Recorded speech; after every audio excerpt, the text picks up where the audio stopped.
Hello friends, welcome to Learners Forum. So, இப்போ நம்ம நெக்ஸ்ட்டாக பார்த்தீங்கன்னா நியூக்ளியர் பவர் ஸ்டேஷனை பற்றி பார்க்கலாம். ஸோ நியூக்ளியர் பவர் ஸ்டேஷன் அப்படிங்கிறது பேசிக்காக ஒரு நியூக்ளியர் எனர்ஜியை வந்துட்டு நமக்கு எலக்ட்ரிக்கல் எனர்ஜியாக கன்வெர்ட் பண்ணி கொடுக்கும். எது மூலமாக அப்படின்னா இங்கே நம்ம நியூக்ளியர் ஃபிஷன் ரியாக்ஷனை வந்து நம்ம யூஸ் பண்ண போகிறோம்.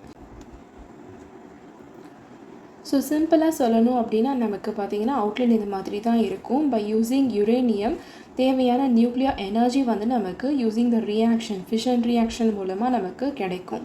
ஸோ அதில் பார்த்திங்க அப்படின்னா தேவையான ஹீட் கிடச்சி heat is converted to steam, mechanical is converted to electrical part and அதில் நமக்கு பார்த்தீங்க அப்படின்னா தேவையான எலக்ட்ரிக்கல் எனர்ஜி வந்து கிடைக்கும்.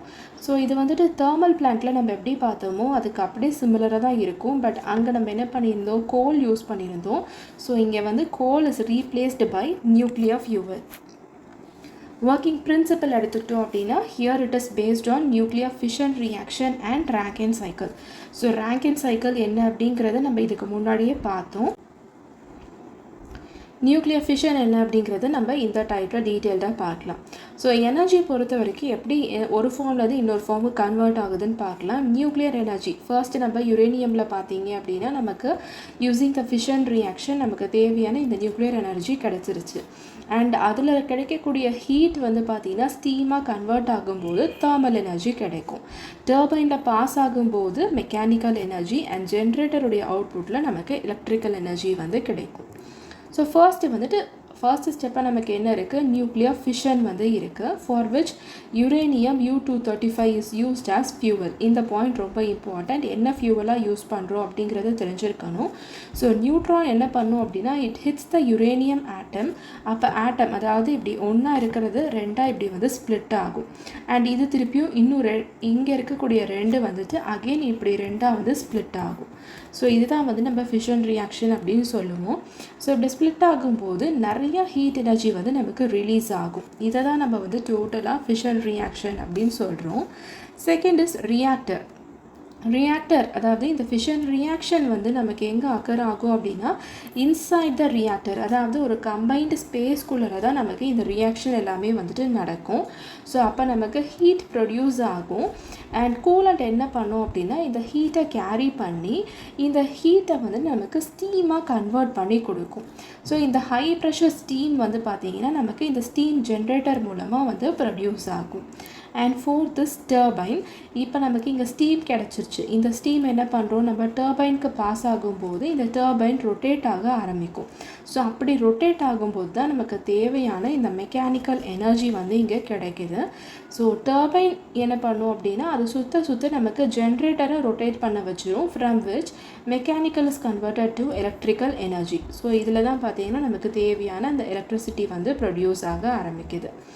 கண்டென்சர் பார்ட்டில் என்ன பண்ண போகிறோம்னா ஸ்டீமை வந்து ஃபர்ஸ்ட்டு நம்ம கூல் பண்ணிவிட்டு ஸ்டீமை திருப்பியும் வாட்டராக நம்ம மாற்றுறோம். அண்ட் அந்த வாட்டரை நம்ம திருப்பியும் ரீயூஸ் பண்ணிக்கலாம். தேர்மலில் எப்படி பார்த்தோமோ அதே கான்செப்ட் தான். Next is transformer. ஸோ இங்கே நம்ம வோல்டேஜை இன்க்ரீஸ் பண்ணுறோம். அப்போ தான் it can be sent to transmission line. So ஒரு நியூக்ளியர் பவர் ஸ்டேஷன் எப்படி இருக்கும் அப்படின்னு பார்த்தோம் அப்படின்னா நமக்கு ரியாக்டர் பார்ட் வந்து நமக்கு இங்கே இருக்குது. ஸோ ரியாக்டர் பார்ட்டில் வந்துட்டு நமக்கு இந்த பர்டிகுலர் இடத்துல நமக்கு ஹீட் வந்து ஜென்ரேட் ஆகும். ஃபைனலாக நமக்கு என்ன தேவை, அது ஸ்ப்ளிட் ஆகும்போது ஹீட் எனர்ஜி வரும். And heat is converted into steam over here. So steam generator வந்து நமக்கு இங்கே இருக்குது. அண்ட் அந்த ஸ்டீமை வந்து நம்ம என்ன பண்ணுறோன்னா டர்பைனுக்கு பாஸ் பண்ணுறோம். இங்கே நமக்கு தேவையான மெக்கானிக்கல் எனர்ஜி வந்து கிடைக்கும். And which when passed to the generator we get the electricity. And இங்கே நம்ம யூஸ் பண்ணக்கூடிய வாட்டரை வந்துட்டு திருப்பியும் நம்ம வந்துட்டு கூல் பண்ணி ரீயூஸ் பண்ணிக்கலாம். அண்ட் இங்கே கிடைக்கிற இந்த பர்டிகுலர் எலக்ட்ரிக்கல் எனர்ஜி என்ன பண்ணுறோம் அப்படின்னா to transmit to transmission line ஒரு டிரான்ஸ்ஃபார்மரை யூஸ் பண்ணி அதனுடைய வோல்டேஜை வந்துட்டு நம்ம ரேஸ் பண்ணுறோம். ஸோ இதில் இருக்கக்கூடிய மெயின் காம்பனன்ட்ஸ் என்ன அப்படிங்கிறத பார்க்கலாம். Which is reactor. இதுதான் நம்ம பிளான்ட்டுடைய ஹார்ட். இங்கே தான் நமக்கு தேவையான இந்த நியூக்ளியர் ஃபிஷன் ரியாக்ஷன் வந்து நடக்கும் அண்ட் ஹீட் வந்து ப்ரொடியூஸ் ஆகும். Second is fuel rods. அதில் நமக்கு என்ன இருக்குன்னா யுரேனியம். இது மூலமாக தான் நமக்கு இந்த ஃபிஷன் ரியாக்ஷன் எல்லாமே நடந்து தேவையான ஹீட் வந்து நமக்கு ப்ரொடியூஸ் ஆக ஆரம்பிக்கும். Next is moderator. இது என்ன பண்ணுன்னா நமக்கு நியூட்ரான்ஸை கொஞ்சம் ஸ்லோ பண்ணி கொடுக்கும் அண்ட் ரியாக்ஷனை வந்து கொஞ்சம் கண்ட்ரோல்டாக வச்சுக்கும். ஸோ ஒன்றுத்துக்கு ஒன்று அப்படி மாறி மாறி ஹீட் பண்ண ஒன்று வந்து இப்படி 2 ஆகும் அண்ட் இது திருப்பியும் இன்னும் 2 ஆகும். ஸோ இது வந்து நம்ம இப்படி பார்க்கும்போது பார்த்தீங்க அப்படின்னா சின்னதாக கொஞ்சம் நடக்கிற மாதிரி இருக்கும்.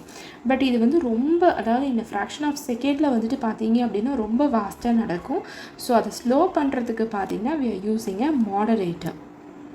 ஸோ அந்த மாடரேட்டர் என்னென்னலாம் இருக்கலாம் அப்படின்னா it can be either water, graphite or heavy water. Next is control rods. So it is used to control the reaction. It absorbs the neutron. இதுக்கான எக்ஸாம்பிள் வந்து it can use cadmium or boron.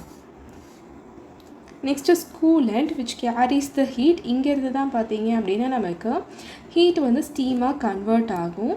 So அதுக்கு நம்ம liquid sodium, CO2, water இதெல்லாம் use பண்ணிக்கலாம்.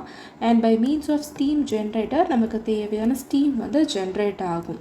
And finally when it is given to turbine it rotates using the steam and அது நம்ம ஜென்ரேட்டருக்கு pass பண்ணும்போது தான் தேவையான எலக்ட்ரிக்கல் எனர்ஜி வந்து கிடைக்கும்.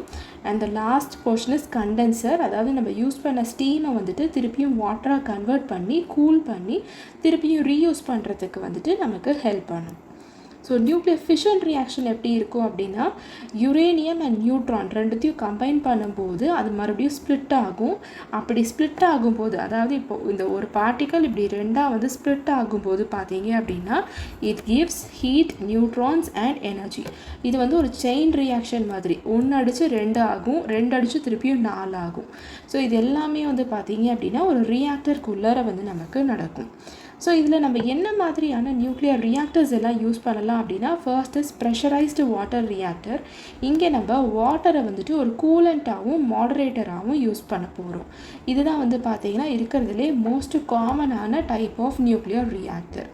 அதுவே இப்போ பாய்லிங் வாட்டர் ரியாக்டர் எடுத்துக்கிட்டோம் அப்படின்னா water is directly boiled and steam வந்து பார்த்திங்கன்னா நமக்கு ரியாக்டர்லேயே வந்துட்டு ப்ரொடியூஸ் ஆக ஆரம்பிச்சிடும். Next CANDU reactor. இதில் நம்ம ஹெவி வாட்டரை வந்து யூஸ் பண்ண போகிறோம் அண்ட் இது வந்து கொஞ்சம் ரேராக தான் நம்ம யூஸ் பண்ணுவோம். ஸோ இந்த பர்டிகுலர் ஜென்ரேஷன் மெத்தடில் என்னென்ன அட்வான்டேஜஸ் இருக்குது அப்படின்னா ஹை பவர் ஜென்ரேஷனுக்கு நம்ம யூஸ் பண்ணலாம். ஃபியூவல் ரெக்குவயர்மெண்ட் வந்து ரொம்ப கம்மியாக தான் இருக்கும். ஏர் பொல்யூஷன் எதுவுமே இல்லை. ஆப்ரேட்டிங் காஸ்ட் வந்து கம்மி. கண்டினியூஸாக நமக்கு பவர் சப்ளை வந்து கிடைக்கும் அண்ட் ஸ்மால் ஃபியூவல் குவான்டிட்டி தான் நமக்கு தேவைப்படுது. ஆனால் டிஸ்அட்வான்டேஜ் என்ன அப்படின்னா இனிஷியலாக நம்ம பண்ணக்கூடிய காஸ்ட் வந்து ரொம்ப அதிகமாக இருக்கும். ரேடியேஷன் ரிஸ்க், ஏன்னா நம்ம இங்கே யூஸ் பண்ணக்கூடியது எல்லாமே வந்து பார்த்தீங்க அப்படின்னா அது ரிலேட்டடாக இருக்கக்கூடிய எலிமெண்ட்ஸ் அப்படிங்கிறதுனால ரேடியேஷன் ரிஸ்க் இருக்கிறதுக்கான சான்சஸ் இருக்குது.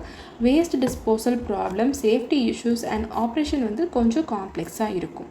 ஸோ இப்போ தேர்மல் அண்ட் நியூக்ளியர் ரெண்டுத்தையும் கம்பேர் பண்ணோம் அப்படின்னா தேர்மலில் வி யூஸ் கோல், ஆனால் நியூக்ளியரில் வி யூஸ் யுரேனியம். தேர்மலில் பார்த்தீங்க அப்படின்னா நமக்கு பொல்யூஷன் வந்து இருக்கும், நியூக்ளியரில் நமக்கு ரேடியேஷன் ரிஸ்க் வந்து இருக்கும். ஏன்னா தேர்மலில் வந்துட்டு நம்ம கோலை என்ன பண்ணுறோம், அதை எரிக்கிறதுனால அது காற்றோட கலக்கும்போது பொல்யூஷன் ஆகிறதுக்கான சான்சஸ் இருக்குது. ஆனால் நியூக்ளியரில் நம்ம வந்துட்டு எலமெண்ட்டாக யூஸ் பண்ணும்போது ரேடியேஷன் ரிஸ்க் ஆகிறதுக்கான சான்சஸ் இருக்குது. ஸோ ரெண்டுத்துலேயுமே நமக்கு ஸ்டீம் டர்பைன் ஜென்ரேட்டர் எல்லாமே வந்து இருக்குது and both follows ரேங்கின் cycle. So இதில் நம்ம என்ன ஃபியூவல் வந்து யூஸ் பண்ணுறோம், மாடரேட்டர் எதுக்கு யூஸ் பண்ணுறோம் அண்ட் இந்த மாதிரி ஒவ்வொரு பிளாக்கில் it is made up of what elements அப்படிங்கிறது மாதிரி நம்ம வந்து தெரிஞ்சுக்கணும். ஸோ இதுதான் நியூக்ளியர் ஸ்டேஷனை பற்றின டீட்டெயில்ஸ். இதில் உங்களுக்கு ஏதாவது டவுட்ஸ் இருந்துச்சுன்னா கமெண்ட் செக்ஷனில் போஸ்ட் பண்ணுங்கள். Thank you so much friends.